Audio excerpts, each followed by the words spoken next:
ನಮಸ್ಕಾರ ಮಕರ ರಾಶಿಯವರೇ, ನಿಮ್ಮೊಂದಿಗೆ ಎಂದಾದರೂ ಹೀಗೆ ಆಗಿದೆಯೇ? ನೀವು ಯಾರನ್ನಾದರೂ ನಿಮ್ಮ ಪ್ರಾಣಕ್ಕಿಂತ ಹೆಚ್ಚಾಗಿ ನಂಬಿರುತ್ತೀರಿ. ಆದರೆ ಅದೇ ವ್ಯಕ್ತಿ ಸಮಯ ಬಂದಾಗ ನಿಮ್ಮ ಬೆನ್ನಿಗೆ ಚೂರಿ ಹಾಕುತ್ತಾನೆ. ನಿಮಗೆ ಎಂದಾದರೂ ಹೀಗೆ ಅನ್ಸುತ್ತಾ? ನೀವು ನಿಮ್ಮ ಕಡೆಯಿಂದ ಎಲ್ಲರಿಗೂ ಒಳ್ಳೆಯದನ್ನೇ ಮಾಡುತ್ತೀರಿ, ಯಾರ ಕೆಡುಕನ್ನೂ ಬಯಸುವುದಿಲ್ಲ.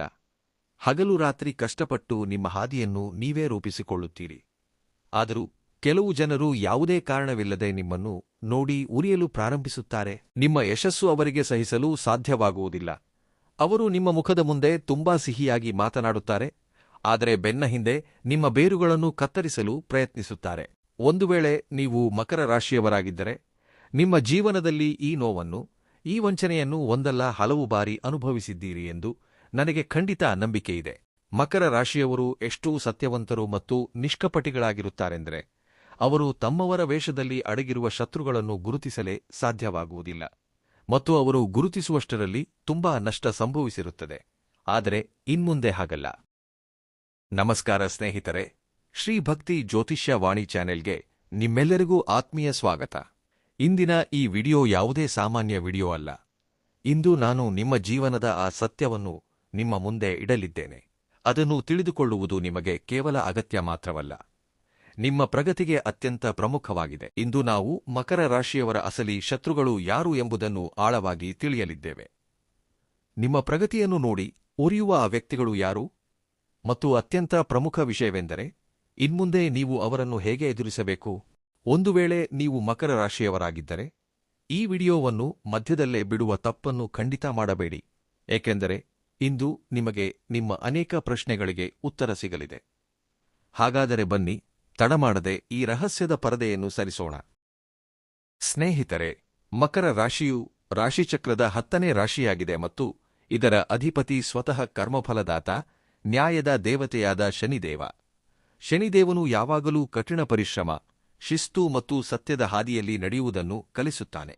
ಇದೇ ಕಾರಣಕ್ಕಾಗಿ ಮಕರ ರಾಶಿಯ ವ್ಯಕ್ತಿಯಲ್ಲಿ ಪ್ರದರ್ಶನ, ಸುಳ್ಳು ಮತ್ತು ವಂಚನೆಗಳು ಇರುವುದಿಲ್ಲ. ನಿಮ್ಮ ಹೃದಯದಲ್ಲಿ ಏನಿದೆಯೋ ಅದೇ ನಿಮ್ಮ ನಾಲಿಗೆಯ ಮೇಲೂ ಇರುತ್ತದೆ. ನೀವು ಸುಲಭದ ಹಾದಿಗಳನ್ನು ನಂಬುವುದಿಲ್ಲ. ಯಶಸ್ಸು ಬೆವರು ಮತ್ತು ಕಠಿಣ ಪರಿಶ್ರಮದಿಂದ ಮಾತ್ರ ಸಿಗುತ್ತದೆ ಎಂದು ನೀವು ಬಲ್ಲಿರಿ. ಆದರೆ ನಿಮ್ಮ ಇದೇ ಗುಣ, ನಿಮ್ಮ ಇದೇ ಸತ್ಯವಂತಿಕೆ ಕೆಲವು ಜನರ ಕಣ್ಣುಗಳನ್ನು ಚುಚ್ಚಲು ಪ್ರಾರಂಭಿಸುತ್ತದೆ. ಹಾಗಾದರೆ ಯಾರೀ ಜನ? ಬನ್ನಿ, ಇವರನ್ನು ಗುರುತಿಸೋಣ. ಮಕರ ರಾಶಿಯವರ ಮೊದಲ ಮತ್ತು ಅತ್ಯಂತ ಅಪಾಯಕಾರಿ ಶತ್ರು ಎಂದರೆ ನಿಮ್ಮ ಮುಖದ ಮೇಲೆ ನಿಮ್ಮನ್ನು ತುಂಬಾ ಹೊಗಳುವ ವ್ಯಕ್ತಿ. ಮಕರ ರಾಶಿಯವರು ತುಂಬಾ ಭಾವುಕರಾಗಿರುತ್ತಾರೆ. ಯಾರಾದರೂ ಪ್ರೀತಿಯಿಂದ ನಿಮ್ಮೊಂದಿಗೆ 2 ಮಾತುಗಳನ್ನಾಡಿದರೆ, ನೀವು ನಿಮಗಿರುವ ಎಲ್ಲವನ್ನೂ ಅವರ ಮೇಲೆ ತ್ಯಾಗ ಮಾಡಲು ಸಿದ್ಧರಾಗುತ್ತೀರಿ. ನೀವು ಜನರ ಮೇಲೆ ತುಂಬಾ ಬೇಗ ನಂಬಿಕೆ ಇಡುತ್ತೀರಿ. ನಿಮ್ಮ ಸುತ್ತಮುತ್ತ ಇಂತಹ ಜನರು ಖಂಡಿತ ಇರುತ್ತಾರೆ. ಅವರು ನಿಮ್ಮ ಪರಿಶ್ರಮದ ಲಾಭವನ್ನು ಪಡೆಯಲು ಬಯಸುತ್ತಾರೆ. ಅವರು ನಿಮ್ಮೊಂದಿಗೆ ಸಿಹಿಯಾಗಿ ಮಾತನಾಡುತ್ತಾರೆ, ನಿಮ್ಮ ಸಮಯವನ್ನು ತೆಗೆದುಕೊಳ್ಳುತ್ತಾರೆ, ನಿಮ್ಮ ಆಲೋಚನೆಗಳನ್ನು ಕದಿಯುತ್ತಾರೆ ಮತ್ತು ಅವರ ಕೆಲಸ ಮುಗಿದ ತಕ್ಷಣ ನಿಮ್ಮನ್ನು ಗುರುತಿಸಲು ಸಹ ನಿರಾಕರಿಸುತ್ತಾರೆ. ಇಂತಹ ಜನರು ನಿಮ್ಮ ಸಂಬಂಧಿಕರಾಗಿರಬಹುದು, ನಿಮ್ಮ ಕಚೇರಿಯ ಸಹೋದ್ಯೋಗಿಗಳಾಗಿರಬಹುದು, ಅಥವಾ ನೀವು ನಿಮ್ಮವರೆಂದು ನಂಬಿರುವ ನಿಮ್ಮ ಆ ಸ್ನೇಹಿತರೂ ಆಗಿರಬಹುದು. ಮಕರ ರಾಶಿ ಎಂದರೆ ಶಿಸ್ತಿನ ಮತ್ತೊಂದು ಹೆಸರು. ನೀವು ಕೆಲಸವನ್ನು ಪೂಜೆ ಎಂದು ಭಾವಿಸುತ್ತೀರಿ. ನೀವು ಯಾವುದೇ ಜವಾಬ್ದಾರಿಯನ್ನು ವಹಿಸಿಕೊಂಡಾಗ ಅದನ್ನು ಪೂರ್ಣಗೊಳಿಸದೆ ನಿಮಗೆ ನೆಮ್ಮದಿ ಇರುವುದಿಲ್ಲ. ಆದರೆ ಯಾರು ಸೋಮಾರಿಗಳಾಗಿರುತ್ತಾರೋ, ಯಾರಿಗೆ ಪರಿಶ್ರಮವಿಲ್ಲದೆ ಎಲ್ಲವೂ ಸಿಗಬೇಕಿರುತ್ತದೆಯೋ, ಅವರು ನಿಮ್ಮ ಈ ಕಾರ್ಯಕ್ಷಮತೆಯನ್ನು ನೋಡಿ ತುಂಬಾ ಉರಿಯುತ್ತಾರೆ. ನಿಮ್ಮ ಕಾರಣದಿಂದಾಗಿ ತಾವು ಮೇಲಾಧಿಕಾರಿಗಳ ದೃಷ್ಟಿಯಲ್ಲಿ ಅಥವಾ ಕುಟುಂಬದ ದೃಷ್ಟಿಯಲ್ಲಿ ಸಣ್ಣವರಾಗುತ್ತಿದ್ದೇವೆ ಎಂದು ಅವರಿಗೆ ಅನಿಸುತ್ತದೆ. ಆದ್ದರಿಂದ ಅವರು ನಿಮ್ಮೊಂದಿಗೆ ಸ್ಪರ್ಧಿಸುವ ಬದಲು ನಿಮ್ಮಲ್ಲಿ ತಪ್ಪುಗಳನ್ನು ಹುಡುಕಲು ಪ್ರಾರಂಭಿಸುತ್ತಾರೆ. ನಿಮ್ಮ ವಿರುದ್ಧ ರಾಜಕೀಯ ಮಾಡುತ್ತಾರೆ ಮತ್ತು ನಿಮ್ಮನ್ನು ಕೆಳಗೆ ಬೀಳಿಸಲು ಸಂಚು ರೂಪಿಸುತ್ತಾರೆ. ಮಕರ ರಾಶಿಯವರಿಗೆ ಎಲ್ಲಕ್ಕಿಂತ ಹೆಚ್ಚು ದ್ವೇಷವಿರುವುದು ಸುಳ್ಳು ಮತ್ತು ಪ್ರದರ್ಶನದ ಮೇಲೆ. ನೀವು ತುಂಬಾ ನೈಜವಾಗಿರುತ್ತೀರಿ. ನಿಮಗೆ ಯಾರ ಮಾತಾದರೂ ತಪ್ಪು ಎಂದು ಅನಿಸಿದರೆ ನೀವು ಅದನ್ನು ಮುಖದ ಮೇಲೆಯೇ ಹೇಳಿಬಿಡುತ್ತೀರಿ. ನಿಮಗೆ ಚಾಪ್ಲೂಸಿ ಅಂದ್ರೆ ಸುಳ್ಳು ಹೊಗಳಿಕೆ ಮಾಡಲು ಬರುವುದಿಲ್ಲ. ಇದೇ ಕಾರಣದಿಂದಾಗಿ ಯಾರು ಸುಳ್ಳು ಪ್ರತಿಷ್ಠೆಯನ್ನು ತೋರಿಸುತ್ತಾರೋ, ಯಾರು ಗಾಡಿಯಲ್ಲಿ ಮಾತನಾಡುತ್ತಾರೋ, ಅವರು ತುಂಬಾ ಬೇಗ ನಿಮ್ಮ ಶತ್ರುಗಳಾಗುತ್ತಾರೆ. ಅವರಿಗೆ ನಿಮ್ಮ ನೇರ ನುಡಿ ಮತ್ತು ಸತ್ಯ ಮಾತನಾಡುವ ಗುಣವನ್ನು ಸಹಿಸಲು ಸಾಧ್ಯವಾಗುವುದಿಲ್ಲ. ಈಗ ನೀವು ಯೋಚಿಸುತ್ತಿರಬಹುದು, ಅಸಲು ಹೀಗೇಕೆ ಆಗುತ್ತದೆ ಎಂದು. ಇದು ಏಕೆಂದರೆ ನಿಮ್ಮ ಜಾತಕದಲ್ಲಿ ಗ್ರಹಗಳ ಸ್ಥಿತಿಯೇ ಆಗಿದೆ.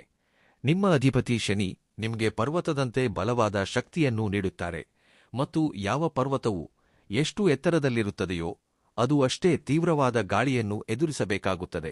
ನಾವು ಜ್ಯೋತಿಷ್ಯದ ಆಳಕ್ಕೆ ಹೋದಾಗ ನಿಮ್ಮ ಶತ್ರುಗಳು ನಿಮಗೆ ದೈಹಿಕವಾಗಿ ಹಾನಿ ಮಾಡಲು ಬಯಸುವುದಿಲ್ಲ, ಬದಲಿಗೆ ಅವರು ನಿಮ್ಮನ್ನು ಮಾನಸಿಕವಾಗಿ ಕುಗ್ಗಿಸಲು ಬಯಸುತ್ತಾರೆ. ಅವರು ನಿಮ್ಮ ಆತ್ಮವಿಶ್ವಾಸದ ಮೇಲೆ ದಾಳಿ ಮಾಡುತ್ತಾರೆ. ಮಕರ ರಾಶಿಯವರು ಒಮ್ಮೆ ನಿರ್ಧರಿಸಿದರೆ ಅವರು ತಮ್ಮ ಗುರಿಯನ್ನು ತಲುಪಿಯೇ ತೀರುತ್ತಾರೆ ಎಂಬುದು ಅವರಿಗೆ ತಿಳಿದಿದೆ. ಆದ್ದರಿಂದ ಅವರ ಮುಖ್ಯ ಗುರಿ ನಿಮ್ಮನ್ನು ದಾರಿ ತಪ್ಪಿಸುವುದು, ನಿಮ್ಮನ್ನು ಭಾವುಕರಾಗಿ ಬ್ಲ್ಯಾಕ್ಮೇಲ್ ಮಾಡುವುದು ಮತ್ತು ನಿಮ್ಮ ಶಕ್ತಿಯನ್ನು ತಪ್ಪು ದಿಕ್ಕಿನಲ್ಲಿ ಹೂಡುವಂತೆ ಮಾಡುವುದಾಗಿರುತ್ತದೆ.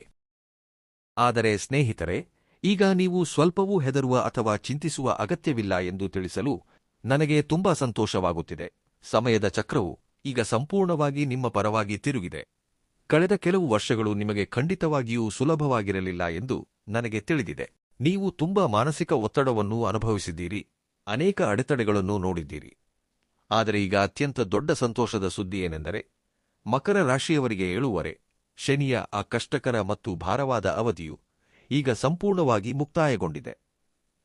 ಹೌದು, 7 ಶನಿಯ ಪ್ರಭಾವ ಮುಗಿದು ಹೋಗಿದೆ. ನೀವು ಮುಂದೆ ಸಾಗದಂತೆ ತಡೆಯುತ್ತಿದ್ದ ಆ ಭಾರ, ಆ ಒತ್ತಡ ಈಗ ದೂರವಾಗಿದೆ. ಮತ್ತು ಇದಕ್ಕಿಂತಲೂ ದೊಡ್ಡ ವಿಷಯವನ್ನು ನಾನು ನಿಮಗೆ ಹೇಳುತ್ತೇನೆ. ವರ್ಷ 2026ರಲ್ಲಿ ನಿಮ್ಮ ರಾಶ್ಯಾಧಿಪತಿ ಶನಿದೇವನು ಮೀನರಾಶಿಯಲ್ಲಿ ಗೋಚರ ಮಾಡುತ್ತಿದ್ದಾನೆ. ನಿಮ್ಮ ಗೋಚರ ಚಕ್ರದ ಪ್ರಕಾರ ಮೀನರಾಶಿಯು ನಿಮ್ಮ 3ನೇ ಮನೆಗೆ ಬರುತ್ತದೆ. ಜ್ಯೋತಿಷ್ಯ ಶಾಸ್ತ್ರದಲ್ಲಿ 3ನೇ ಮನೆಯು ಪರಾಕ್ರಮದ ಸ್ಥಾನವಾಗಿದೆ, ಸಾಹಸದ ಸ್ಥಾನವಾಗಿದೆ. ಶನಿದೇವನಂತಹ ಶಕ್ತಿಶಾಲಿ ಗ್ರಹವು ಮೀನರಾಶಿಯಲ್ಲಿ ನಿಮ್ಮ 3ನೇ ಮನೆಯಲ್ಲಿ ಕುಳಿತಾಗ ಅದರ ಅರ್ಥವೇನೆಂದು ಗೊತ್ತೇ? ಇದರ ನೇರ ಅರ್ಥ ಅಪ್ರತಿಮ ಸಾಹಸ ಮತ್ತು ರಿಸ್ಕ್ ತೆಗೆದುಕೊಳ್ಳುವ ಅದ್ಭುತ ಸಾಮರ್ಥ್ಯ. ಈಗ ನೀವು ಇತರರ ಮಾತುಗಳನ್ನು ಕೇಳಿ ದುಃಖಿತರಾಗುವ ಹಳೆಯ ವ್ಯಕ್ತಿಯಲ್ಲ. ಶನಿದೇವನು ಈಗ ನಿಮ್ಮನ್ನು ಒಬ್ಬ ಯೋಧನನ್ನಾಗಿ ಮಾಡುತ್ತಿದ್ದಾನೆ. ನಿಮ್ಮೊಳಗೆ ಈಗ ಅಂತಹ ಶಕ್ತಿ ಮತ್ತು ಧೈರ್ಯ ಬರುತ್ತಿದೆ. ಇದರಿಂದ ನೀವು ಎಂತಹ ದೊಡ್ಡ ರಿಸ್ಕ್ ತೆಗೆದುಕೊಳ್ಳಲು ಸಹ ಹಿಂಜರಿಯುವುದಿಲ್ಲ. ನಿಮ್ಮ ಪರಾಕ್ರಮದಲ್ಲಿ ಎಷ್ಟು ವೃದ್ಧಿಯಾಗಲಿದೆಯೆಂದರೆ, ಇದುವರೆಗೆ ಕತ್ತಲಲ್ಲಿ ನಿಂತು ದಾಳಿ ಮಾಡುತ್ತಿದ್ದ ನಿಮ್ಮ ಅಡಗಿದ ಶತ್ರುಗಳು ನಿಮ್ಮ ಈ ತೇಜಸ್ಸು ಮತ್ತು ಹೊಸ ಆತ್ಮವಿಶ್ವಾಸವನ್ನು ನೋಡಿ ತಾವಾಗಿಯೇ ಹಿಂದೆ ಸರಿಯಲಾರಂಭಿಸುತ್ತಾರೆ. 3ನೇ ಮನೆಯ ಶನಿಯು ಮನುಷ್ಯನನ್ನು ಎಷ್ಟು ಬಲಿಷ್ಠನನ್ನಾಗಿ ಮಾಡುತ್ತಾನೆಂದರೆ, ಅವನು ಪ್ರತಿಯೊಂದು ಸವಾಲನ್ನು ತನ್ನ ಕಾಲಿನಡಿ ಮೆಟ್ಟಿ ಮುಂದೆ ಸಾಗುತ್ತಾನೆ. ಆದ್ದರಿಂದ ಈಗ ಯಾರಾದರೂ ನಿಮ್ಮ ಶತ್ರುವಾಗಲು ಯೋಚಿಸುತ್ತಿದ್ದರೂ ಅವರು ತಮ್ಮದೇ ವಿನಾಶವನ್ನು ಆಹ್ವಾನಿಸುತ್ತಿದ್ದಾರೆ ಎಂದರ್ಥ. ಈಗ ಪ್ರಶ್ನೆ ಏನೆಂದರೆ, ನಿಮ್ಮೊಳಗೆ ಬಂದಿರುವ ಈ ಹೊಸ ಶಕ್ತಿಯನ್ನು ಸರಿಯಾಗಿ ಬಳಸುವುದು ಹೇಗೆ? ನಿಮ್ಮ ಶತ್ರುಗಳನ್ನು ಸೋಲಿಸಲು ನೀವು ಯಾರೊಂದಿಗೂ ಜಗಳವಾಡುವ ಅಥವಾ ವಾದ ಮಾಡುವ ಅಗತ್ಯವಿಲ್ಲ. ಮಕರ ರಾಶಿಯವರ ಆಯುಧವೇ ಅವರ ಕೆಲಸ. ನಿಮ್ಮ ಜೀವನದಲ್ಲಿ ನೀವು ಅಳವಡಿಸಿಕೊಳ್ಳಬೇಕಾದ ಕೆಲವು ಅಚೂಕವಾದ ತಂತ್ರಗಳನ್ನು ನಾನು ನಿಮಗೆ ಹೇಳುತ್ತೇನೆ. ಮಕರ ರಾಶಿಯವರ ದೊಡ್ಡ ದೌರ್ಬಲ್ಯವೆಂದರೆ, ಅವರು ಸಂತೋಷದಲ್ಲಿದ್ದಾಗ ಅಥವಾ ಭಾವುಕರಾದಾಗ ತಮ್ಮ ಮುಂದಿನ ಯೋಜನೆಗಳನ್ನು, ತಮ್ಮ ರಹಸ್ಯಗಳನ್ನು ಇತರರಿಗೆ ಹೇಳಿಬಿಡುತ್ತಾರೆ. ಇದನ್ನು ನೀವು ತಕ್ಷಣ ನಿಲ್ಲಿಸಬೇಕು. ಆಚಾರ್ಯ ಚಾಣಕ್ಯರು ಸಹ ಹೇಳಿದ್ದಾರೆ, ನಿಮ್ಮ ಕೆಲಸ ಪೂರ್ಣಗೊಳ್ಳುವವರೆಗೂ ಅದನ್ನು ದಂಡೋರ ಹೊಡೆಯಬೇಡಿ. ನಿಮ್ಮ ಶತ್ರುಗಳು ನಿಮ್ಮ ಸೋಲಿಗಾಗಿ ಕಾಯುತ್ತಿದ್ದಾರೆ. ಅವರಿಗೆ ನಿಮ್ಮ ಯೋಜನೆಗಳನ್ನು ಹೇಳಬೇಡಿ, ನೇರವಾಗಿ ನಿಮ್ಮ ಫಲಿತಾಂಶವನ್ನು ತೋರಿಸಿ. ಮಕರ ರಾಶಿಯವರು ಇತರರಿಗೆ ಸಹಾಯ ಮಾಡಲು ಯಾವಾಗಲೂ ಸಿದ್ಧರಿರುತ್ತಾರೆ. ತಮ್ಮದೇ ನಷ್ಟ ಮಾಡಿಕೊಂಡಾದರೂ ಸರಿ, ಆದರೆ ಇನ್ಮುಂದೆ ನೀವು ಗಡಿಗಳನ್ನು ನಿಗದಿಪಡಿಸಿಕೊಳ್ಳಬೇಕಾಗುತ್ತದೆ. ಯಾವ ವ್ಯಕ್ತಿ ನಿಮಗೆ ಗೌರವ ನೀಡುವುದಿಲ್ಲವೋ, ಯಾರು ಕೇವಲ ತಮ್ಮ ಸ್ವಾರ್ಥಕ್ಕಾಗಿ ನಿಮ್ಮ ಬಳಿ ಬರುತ್ತಾರೋ ಅವರಿಗೆ ವಿನಮ್ರತೆಯಿಂದ ಇಲ್ಲ ಎಂದು ಹೇಳುವುದನ್ನು ಕಲಿಯಿರಿ. ನಿಮ್ಮ ಸಮಯ ತುಂಬಾ ಅಮೂಲ್ಯವಾಗಿದೆ. ಅದನ್ನು ಅದಕ್ಕೆ ಅರ್ಹರಲ್ಲದ ಜನರ ಮೇಲೆ ವ್ಯರ್ಥ ಮಾಡಬೇಡಿ. ಯಾವಾಗಲೂ ನೀವು ಕೋಪಗೊಳ್ಳಬೇಕೆಂದು, ಶತ್ರುಗಳು ನಿಮ್ಮ ತಾಳ್ಮೆ ಕಳೆದುಕೊಳ್ಳಬೇಕೆಂದು ಬಯಸುತ್ತಾರೆ. ಇದರಿಂದ ಅವರು ನಿಮ್ಮನ್ನು ತಪ್ಪು ಎಂದು ಸಾಬೀತುಪಡಿಸಬಹುದು. ಆದರೆ ನೀವು ಅವರ ಜಾಲಕ್ಕೆ ಬೀಳಬಾರದು. ನಿಮ್ಮ ಅತ್ಯಂತ ದೊಡ್ಡ ಶಕ್ತಿ ಎಂದರೆ ನಿಮ್ಮ ಶಾಂತಿ ಮತ್ತು ನಿಮ್ಮ ತಾಳ್ಮೆ. ಆನೆ ಬಜಾರ್ನಲ್ಲಿ ಹೋಗುವಾಗ ನಾಯಿಗಳು ಬೊಗಳುತ್ತವೆ, ಆದರೆ ಆನೆ ತನ್ನದೇ ಮಸ್ತ್ ನಡಿಗೆಯಲ್ಲಿ ಸಾಗುತ್ತಿರುತ್ತದೆ. ನೀವು ಸಹ ಆ ಆನೆಯಾಗಬೇಕು. ನಿಮ್ಮ ಶಕ್ತಿಯನ್ನು ಕೇವಲ ಮತ್ತು ಕೇವಲ ನಿಮ್ಮ ಗುರಿ, ನಿಮ್ಮ ವೃತ್ತಿಬದುಕು ಮತ್ತು ನಿಮ್ಮ ಪ್ರಗತಿಯ ಮೇಲೆ ಕೇಂದ್ರೀಕರಿಸಿ. ನಿಮ್ಮ ಯಶಸ್ಸೇ ನಿಮ್ಮ ಶತ್ರುಗಳ ಮುಖಕ್ಕೆ ನೀಡುವ ಅತ್ಯಂತ ದೊಡ್ಡ ಪೆಟ್ಟಾಗಿರುತ್ತದೆ. ಸ್ನೇಹಿತರೆ, ಮಕರ ರಾಶಿಯು ಅತ್ಯಂತ ವಿಶೇಷ ಮತ್ತು ಶಕ್ತಿಶಾಲಿ ರಾಶಿಯಾಗಿದೆ. ನೀವು ಮಣ್ಣನ್ನು ಚಿನ್ನವಾಗಿಸುವ ಶಕ್ತಿಯನ್ನು ಹೊಂದಿದ್ದೀರಿ. ನಿಮ್ಮಲ್ಲಿರುವ ಸಹನಶೀಲತೆ ಮತ್ತು ಕಠಿಣ ಪರಿಶ್ರಮದ ಜುನೂನಂದ್ರೆ ಹಠ ಜಗತ್ತಿನ ಬೇರೆ ಯಾವುದೇ ರಾಶಿಯಲ್ಲಿಲ್ಲ. ಕೇವಲ ಅಗತ್ಯವಿರುವುದು ನಿಮ್ಮನ್ನು ನೀವು ಗುರುತಿಸಿಕೊಳ್ಳುವುದು, ನಿಮ್ಮ ನಿಜವಾದ ಹಿತೈಷಿಗಳು ಮತ್ತು ಶತ್ರುಗಳ ನಡುವಿನ ವ್ಯತ್ಯಾಸವನ್ನು ಅರ್ಥಮಾಡಿಕೊಳ್ಳುವುದು. ನೆನಪಿಡಿ, 7 ಶನಿಯ ಕಪ್ಪು ಮೋಡ ಸರಿದಿದೆ. ಮೀನರಾಶಿಯಲ್ಲಿ ಕುಳಿತಿರುವ ಶನಿದೇವನು ನಿಮಗೆ ಪ್ರತಿಯೊಂದು ಹೆಜ್ಜೆಯಲ್ಲೂ ರಿಸ್ಕ್ ತೆಗೆದುಕೊಳ್ಳುವ ಧೈರ್ಯ ಮತ್ತು ವಿಜಯದ ಆಶೀರ್ವಾದವನ್ನು ನೀಡುತ್ತಿದ್ದಾನೆ. ಈಗ ನೀವು ನಿಲ್ಲಬಾರದು, ಈಗ ನೀವು ಮುಂದೆ ಸಾಗುವ ಸಮಯ, ಆಕಾಶವನ್ನು ಮುಟ್ಟುವ ಸಮಯ ಬಂದಿದೆ. ನನಗೆ ನಂಬಿಕೆಯಿದೆ. ಶ್ರೀಭಕ್ತಿ ಜ್ಯೋತಿಷ್ಯ ವಾಣಿಯ ಈ ಪ್ರಸ್ತುತಿ ನಿಮ್ಮ ಜೀವನದಲ್ಲಿ ಸರಿಯಾದ ನಿರ್ಧಾರ ತೆಗೆದುಕೊಳ್ಳಲು ಸಹಾಯ ಮಾಡುತ್ತದೆ ಮತ್ತು ನಿಮಗೆ ಹೊಸ ಪ್ರೇರಣೆಯನ್ನು ನೀಡುತ್ತದೆ. ನಿಮಗೆ ಈ ಮಾಹಿತಿ ಹೇಗೆ ಅನಿಸಿತು? ನೀವು ಸಹ ನಿಮ್ಮ ಜೀವನದಲ್ಲಿ ಇಂತಹ ಶತ್ರುಗಳನ್ನು ಎದುರಿಸಿದ್ದೀರಾ? ನನಗೆ ಕೆಳಗೆ ಕಮೆಂಟ್ ಮಾಡಿ ಖಂಡಿತ ತಿಳಿಸಿ. ನಾನು ನಿಮ್ಮ ಅನಿಸಿಕೆಗಳನ್ನು ಖಂಡಿತ ಓದುತ್ತೇನೆ. ನಿಮಗೆ ಈ ವಿಡಿಯೋ ಇಷ್ಟವಾಗಿದ್ದರೆ ಇದನ್ನು ಲೈಕ್ ಮಾಡಲು ಮರೆಯಬೇಡಿ ಮತ್ತು ನಿಮ್ಮ ಎಲ್ಲಾ ಮಕರ ರಾಶಿಯ ಸ್ನೇಹಿತರು ಹಾಗೂ ಕುಟುಂಬದವರೊಂದಿಗೆ ಇದನ್ನು ಖಂಡಿತ ಶೇರ್ ಮಾಡಿ. ಯಾರಿಗೆ ಈ ಸಮಯದಲ್ಲಿ ಈ ಪ್ರೇರಣೆಯ ತೀವ್ರ ಅಗತ್ಯವಿದೆಯೋ ಅವರೊಂದಿಗೆ ಹಂಚಿಕೊಳ್ಳಿ. ಜೊತೆಗೆ, ಒಂದು ವೇಳೆ ನೀವು ನಿಮ್ಮ ಜೀವನ, ವೃತ್ತಿ ಬದುಕು, ಸಂಬಂಧ ಅಥವಾ ಯಾವುದೇ ಸಮಸ್ಯೆಯ ಬಗ್ಗೆ ನಿಖರವಾದ ಮಾರ್ಗದರ್ಶನವನ್ನು ಬಯಸಿದರೆ ಮತ್ತು ನಿಮ್ಮ ಜನ್ಮಕುಂಡಲಿಯನ್ನು ವಿವರವಾಗಿ ವಿಶ್ಲೇಷಣೆ ಮಾಡಿಸಲು ಇಚ್ಛಿಸಿದರೆ, ನೀವು ನಮ್ಮ ಚಾನೆಲ್ ಶ್ರೀ ಭಕ್ತಿ ಜ್ಯೋತಿಷ್ಯ ವಾಣಿ ಮೂಲಕ ಕುಂಡಲಿ ವಿಶ್ಲೇಷಣೆಗಾಗಿ ಸಂಪರ್ಕಿಸಬಹುದು. ನಿಮ್ಮ ಮತ್ತು ನಿಮ್ಮವರ ಬಗ್ಗೆ ತುಂಬಾ ಕಾಳಜಿ ವಹಿಸಿ. ಸಂತೋಷವಾಗಿರಿ, ಸಕಾರಾತ್ಮಕವಾಗಿರಿ ಮತ್ತು ಜೀವನದಲ್ಲಿ ಯಾವಾಗಲೂ ಮುಂದೆ ಸಾಗುತ್ತಿರಿ. ನಾನು ನಿಮ್ಮನ್ನು ಮುಂದಿನ ವಿಡಿಯೋದಲ್ಲಿ ಮತ್ತೊಂದು ಪ್ರಮುಖ ಮಾಹಿತಿಯೊಂದಿಗೆ ಭೇಟಿಯಾಗುತ್ತೇನೆ. ಅಲ್ಲಿಯವರೆಗೆ ಧನ್ಯವಾದಗಳು.